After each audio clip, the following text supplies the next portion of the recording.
training of representatives. Remember to check with the FINRA outline for how important this section is on your test. How many questions should you expect from this section? Classification of investment companies. So the Investment Company Act of 1940 classifies three categories of investment companies. There are management companies, face amount certificate companies, and unit investment trusts, UITs. You definitely have to know what are the three types of investment companies: management companies, face amount certificate companies, and unit investment trusts. There's usually, which of the following is not an except type of question in this area. Of the three types of investment companies, one of them has a management fee. Which one do you think? Management companies. So the management company is where we find mutual funds. The largest expense of the mutual fund is the management fee. So mutual funds fall within the investment company called a management company. Face amount certificate companies and unit investment trusts do not have investment advisors. They are not actively managed. Thus, the bulk of your questions will be about management companies. Management companies can be open-end or closed-end, can be diversified or non-diversified. So let's talk about that. So management companies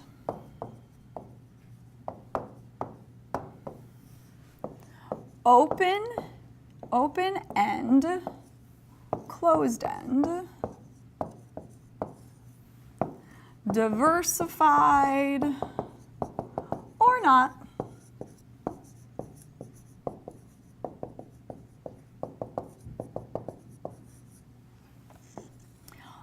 Open-end mutual funds are always selling new shares. So it's a continuous IPO. With your Series 6 license, you can sell open-end mutual funds. If the investor who owns an open-end mutual fund doesn't want it anymore, it is redeemed by the fund's transfer agent. And we'll talk about open-end funds in great detail. This is just a preview. Closed-end funds only sell new shares one time. So with your Series 6 license, you can sell this closed-end fund when it's brand new. But after that, closed-end fund shares trade in the secondary market. So when something trades in the secondary market, you cannot buy or sell it for your client with your Series 6. You need to have a Series 7 license. So open-end funds are redeemable. Closed-end funds are marketable. Marketable means you sell it in the secondary market. One of the things that makes mutual funds very popular is this ability to, by owning one share, be broadly diversified, be exposed to all of the assets in the fund's portfolio.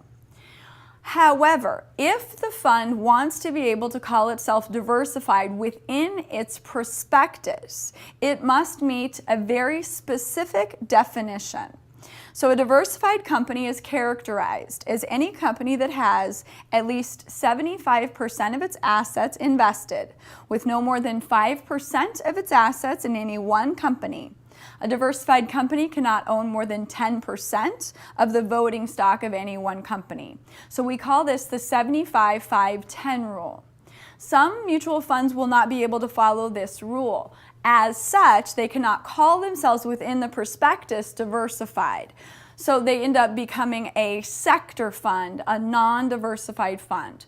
So if they're a sector fund, they just have a slightly higher level of risk for the client because they're not as broadly diversified as a diversified company would be. So there's no requirement that the management company meet the definition of a diversified fund. So open-end funds may be diversified or non-diversified. Closed-end funds may be diversified or non-diversified. Which one has shares that trade in the secondary market, open-end or closed-end? Closed-end. The face amount certificate company, so that was the second type of investment company under the Investment Company Act of 1940. We said it does not have an investment advisor. It issues certificates, usually purchased on an installment basis at a discount. The certificates mature after a period of years for the face amount. The portfolio is generally comprised of fixed income medium-term bonds. Unit investment trusts are also not actively managed. If the portfolio has a manager, we call it a management company. So UITs are investment companies that invest in a fixed portfolio of securities. Unit investment trusts provide professional selection of the securities to be held by the trust, but once purchased, there is generally no trading of those securities. The investor purchases units in the trust, representing an undivided interest in the securities held. Typically, unit investment trusts will hold a diversified portfolio of bonds, not actively managed. UITs have no management fee and no board of directors. The newest entrant into the marketplace is the exchange-traded fund.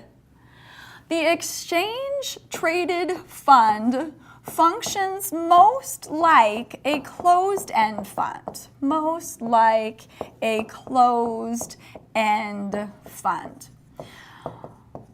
Exchange-traded funds trade where? On an exchange, thus their name. Trade in the secondary market. Trade in the secondary market.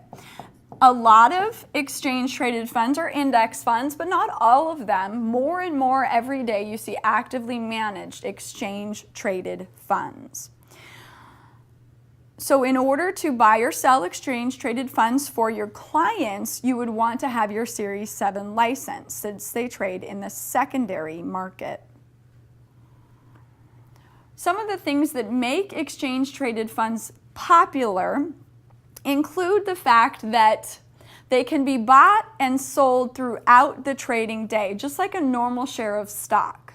Same thing with a closed-end fund, where if the investor owns an open-end share, whenever you buy or sell an open-end mutual fund, you have to buy at, redeem at, the next price determined. So the rules, FINRA has a rule that says open-end funds must value their assets in their portfolio to determine the net asset value per share a minimum of once every business day at the close of business of the New York Stock Exchange. So we call that forward pricing, so that if you want to sell your shares and it's an exchange-traded fund, you sell them right away. Whereas if it's an open-end fund, you have to wait till the end of the day, or if you put in the order too late, you actually have to wait till the end of the next day. Some funds, some open-end funds will value their assets more frequently than once every business day, but for the purposes of the test, just focus on the once every business day at the close of the New York Stock Exchange. So that is one of the things that makes exchange-traded funds popular. Should people be short-term trading exchange-traded funds? In my opinion, probably not, but people do. They like the ability to get in and get out quickly, and that's a huge feature that exchange-traded funds have that open-end funds don't. Other things that open-end funds cannot do that an exchange-traded fund can do. You can short exchange-traded funds. So to sell shares you don't own but shares you have borrowed. To short a stock, you can short an exchange-traded fund. You would do that if you were bearish. You would short something. If it was an index fund, you thought the market was going to go down, you'd want to short the fund, the exchange-traded fund. You can't short open-end funds. You can also purchase exchange-traded funds on margin. You can never buy a new issue in a margin account. So a margin account is where you borrow up to 50% from the broker-dealer. So if you put in $5,000, they let you borrow $5,000, you can buy $10,000 worth of stock. Basically, that's how a margin account works. You can never do that to buy a new issue, so you can't do it to buy open-end mutual fund shares, but exchange-traded funds are not new. So you can purchase exchange-traded funds on margin, and there are even some option contracts that exist on exchange-traded funds. So the very first exchange-traded fund was the S&P, it was the Standard & Poor's Deposit Receipt. It's called a SPDR. It was created in 1993. I remember when it very first came out. So it gave investors an easy way to track the S&P 500 without buying an index fund. So it was the very first one created. So they're not all indexes, but a lot of them are. They can also be actively managed. Moving into the bulk of the questions for this mutual fund topic will be about open-end funds. So this idea of how does a mutual fund work?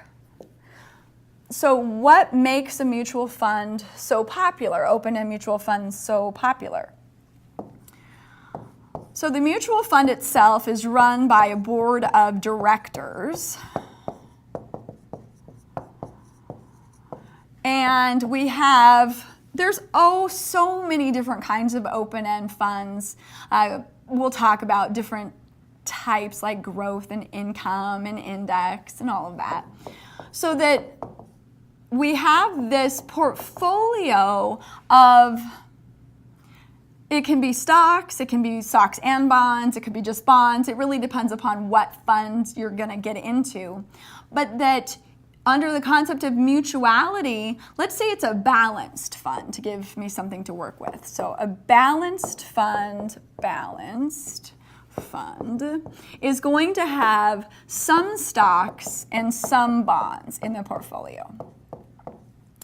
But when I put my money in, they spit out a new share. We talked about that. New shares come out. I am exposed to everything in this portfolio. So my one share, my one piece of pie offers me this broad diversification. Under the concept of mutuality, nobody shares any better than my share. Mutual funds can only issue one class of equity securities. Everybody is equal. It's easiest to think of it like a share of common stock. Everybody's the same. So we have an undivided interest in the portfolio. Mutuality. What other things make them so popular? The ability to invest small amounts of money and receive both full and fractional shares.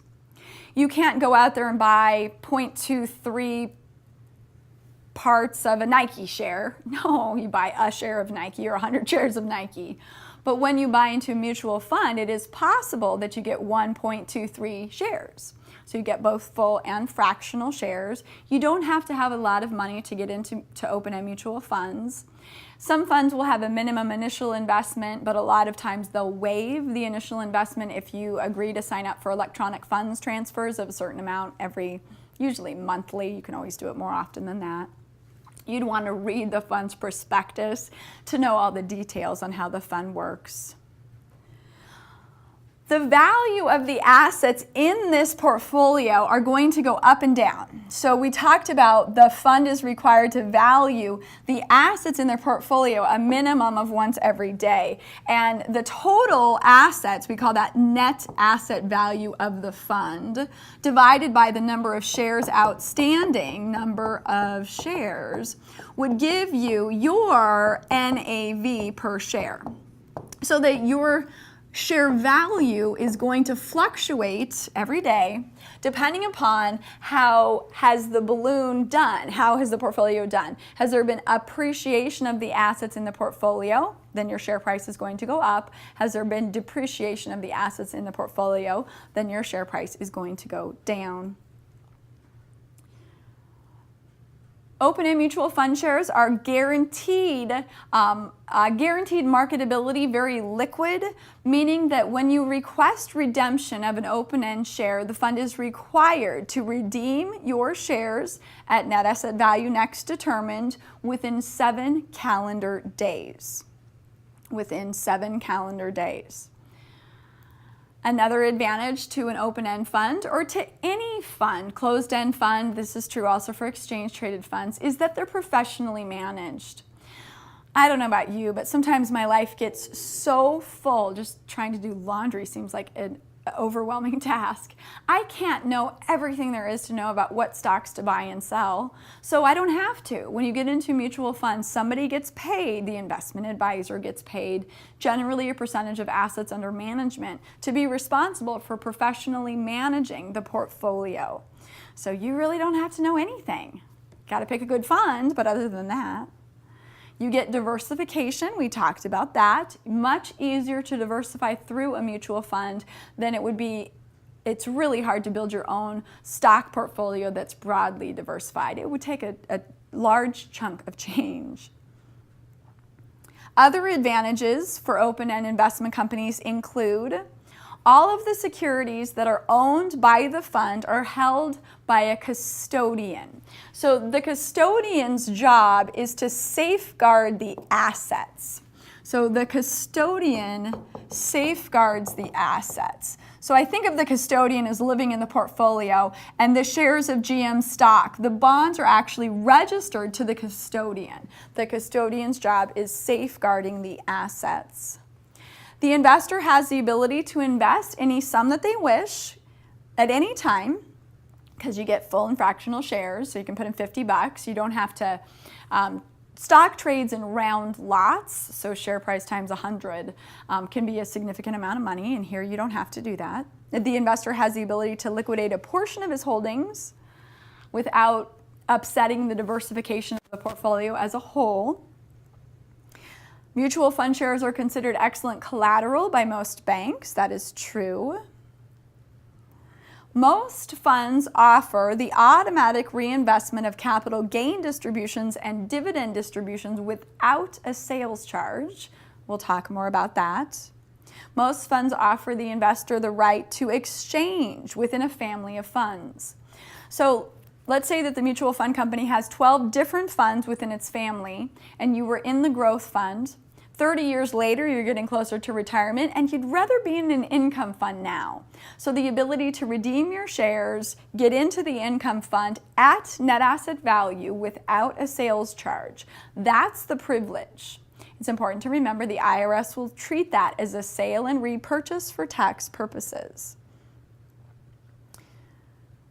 When you have open-end mutual fund shares, you're sent a 1099 by the mutual fund company, so you know exactly what your dividend distributions for that year were and your capital gain distributions. Most funds allow for a minimum investment to get in. We talked about that. You can put in additional amounts of varying amounts. That's fine. You're not locked into any contract. Most funds will offer reduced sales charges by what are called breakpoints. So breakpoints are reduced sales charges based upon large lump sum purchases. So all of this described within the fund's prospectus. The investor can also qualify for breakpoints through signing what's called a letter of intent, which gives them 13 months to come up with enough to get them over the breakpoint and have the reduced sales charge charged in the beginning. A lot of funds will also allow what's called the right of accumulation. So if everything you've purchased previously plus what you're purchasing now gets you over the break point, you're charged a reduced sales charge on that transaction and on any subsequent transactions through the right of accumulation. Not everybody has a lot of money to invest all at once. Some funds will offer what are called withdrawal plans, where you can get a certain amount of money a month, or you can redeem a certain number of shares, not to be confused with an annuity product at all. We'll talk a little bit more about them momentarily. Some funds will provide for an emergency withdrawal, and then if you put your money back in within a certain number of days, as described within the prospectus, you can put it back in without an additional sales charge. Most funds have low expense ratios. So the expense ratio of a mutual fund is operating expenses divided by net assets. So this gets a lot of talk out there in the world, expense ratios. The operating expenses of the fund divided by average net assets. Generally speaking, low expense ratios are good. Granted, if it's an actively managed fund, it's going to have a higher expense ratio than a fund that is an index fund, since the index fund has low to no management fees. The lower the expense ratio, the higher the dividends that the company will have to pay out. The higher the expense ratio, the lower the dividends, thus the lower the yield. So you can look at the average expense ratio for a certain type of fund and determine where yours are at, if they're too high or just right or lower than average. There's all sorts of statistics out there for you to look those up. We know the fund is this pool of investors' dollars where the investment advisor chooses assets to purchase, securities to purchase within the portfolio. The portfolio itself can invest in basically anything that it wants to, so long as it meets the investment objective of the fund. Investments can be diversified by company, industry, geography, or different types of investment vehicles. The investment objective must be clearly stated in the investment company's prospectus, can only be changed by a majority vote of the fund's outstanding shareholders. Now that makes sense. If you put your dollars into a growth fund, the only people that should be able to change it from a growth fund to an income fund would be those people that put their dollars in there. So the shareholders would have to vote to change the investment objective of the fund. So what are some common types of mutual funds that are out there? Growth fund. So a growth fund would have within its portfolio, most commonly, common stock, companies that are growth companies, so technology heavy, newer companies. Growth companies generally pay low to no dividends. Higher risk, growth companies would have higher risk, so a growth fund, if you were to make a risk spectrum, would be one of the riskier ones. An income fund. In the portfolio of an income fund, you would probably find bonds. Bonds pay interest, that is income, and preferred stock. Preferred stock has a fixed dividend rate, so very commonly an income fund will have some preferred stock in their portfolio. So an income fund is more conservative on a risk spectrum for sure than that growth fund.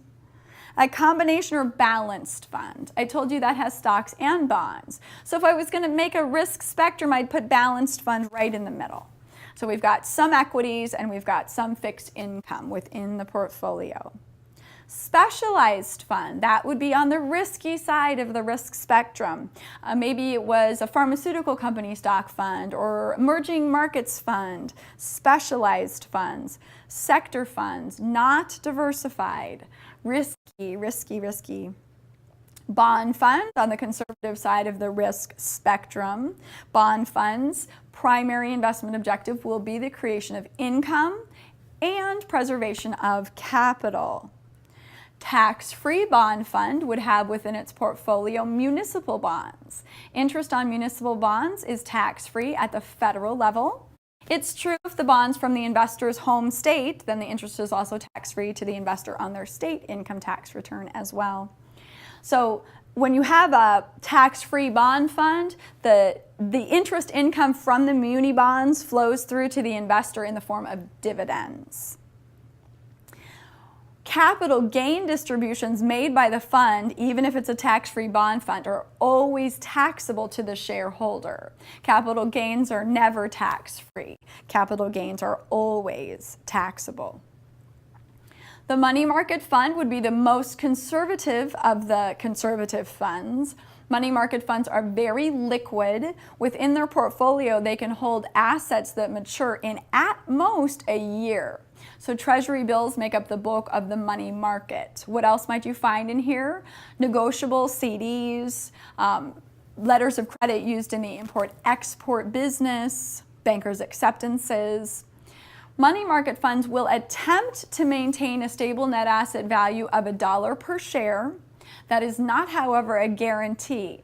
So if you have 50,000 shares, you probably have about $50,000. But every once in a while, funds will break the buck. Money market funds break the buck. So it's not a guarantee, but it's very likely that they're going to try their hardest to maintain a stable net asset value of $1 per share. So very liquid, not going to earn a lot as far as yield goes in a money market fund, especially not today. But safe, safe, safe. It is true that they can invest in securities that mature, I said in 12 months, but they will make an exception here for that, up to 13 months, 397 days, with the average portfolio maturity not to exceed 90 days. That is true. Money market mutual funds must disclose in their prospectus that the fund is neither insured nor guaranteed by the U.S. government, and that an investor has no assurance that the fund will be able to maintain a stable net asset value. Because the bulk of the portfolio is treasury bills, money market instrument matures in 4 weeks, 13 weeks, 26 weeks, and 52 weeks. Sometimes investors think, oh, they're in T-bills, so it's guaranteed. No, it's not. Money market funds are not guaranteed by the U.S. government. So those are just examples of different types of mutual funds. You might represent a company that has even other types. The test is going to be pretty generic in this area because they can't know every different type of mutual fund that is out there. But it goes, I think, without saying, but I'll say it anyway. When you make a recommendation to a client to buy a mutual fund, it has to be suitable for them. Their investment objectives must match up. So there's green funds, there's social choice funds. There's so many different types of mutual funds that are out there. Hedge funds are different, however. So mutual funds and hedge funds differ in the fees charged, leveraging practices, pricing and liquidity, degree of regulatory oversight, and investor suitability. Mutual funds are fairly suitable for most clients. Hedge funds are not. Hedge funds have high risk, lots of fees, low to no oversight. Granted, we did say investment advisors of hedge funds must register with the SEC. That's a relatively new rule. They usually require a large amount of dollars, $1 million as an initial investment. There's no rule on how often you have to be able to access how much money you have in your account. It just does not have nearly the amount of regulatory oversight as we have over mutual funds. So high risk, high return. You could make a lot, you could lose a lot if you get into a hedge fund. What the term hedge fund really came from is they engage in some fairly risky practices within their portfolio, but on the opposite side of the transaction, they hedge their risk, thereby making the overall risk to the portfolio not as much as it would be if you were to look at each individual investment in isolation. Many funds operate outside of the United States to get around the even lax regulation that we currently have. So we do have more regulation today on hedge funds than we have had in the past, and you never know what the future may hold. Generally speaking, not suitable for your everyday average investor. Comparing mutual funds. If an investor is trying to decide, and of course you're trying to help them along the way, what mutual fund is best for them, they should review the performance of the fund over a period of time. Sometimes we have a really good year, but you want to look at it over time. So what you want to look at is what's called the track record of the fund. The Securities Act of 1933 is the Paper Act. The Paper Act requires that each fund list a history of its track record in their prospectus over the lesser of 10 years or the fund's life. So if the fund's been around for 50 years, the track record must be for the previous 10 years. If the fund's been around for 6 years, then the track record only will include the 6 years. So invaluable sources of information because they show the fund in a good year and a fund in the bad year. You'd also want to look at who's the investment advisor, how long have they been doing this job, managing this particular fund. That's always something you'd want to consider as well. Let's say you wanted to start your own investment company. It's not that hard, actually, under the Investment Company Act of 1940 to begin operating an open-end fund. The company must have an initial minimum net worth of $100,000, at least 100 shareholders, and a clearly defined investment objective. The capitalization of the fund is restricted to the issuance of one class of equity. So I said before, it's kind of like it's best to think of it like common stock. So they can't issue preferred stock, they can't issue bonds. They can own in their portfolio preferred stock and bonds, sure, but they can only issue one class of equity. They can't issue bonds. Can they borrow? Yes. The investment company is allowed to borrow so long as they have $3 in assets on hand for every dollar that they borrow. They just can't issue bonds. So it's a 3-to-1 asset to debt ratio, so $3 in assets for every dollar that they borrow. Those would be the things you would need to have to start your investment company. The investment company is run by a board of directors. The board of directors sets the policy for operating the fund. The investment company board of directors are individuals elected by a majority vote of the outstanding shareholders. The vote takes place annually. So as a shareholder of a mutual fund, you have the right to vote for the board of directors. A majority of shareholders must also approve certain changes in the operation of the fund, such as changing the investment objective. Shareholders may transfer their voting privileges to another person, which is called a proxy.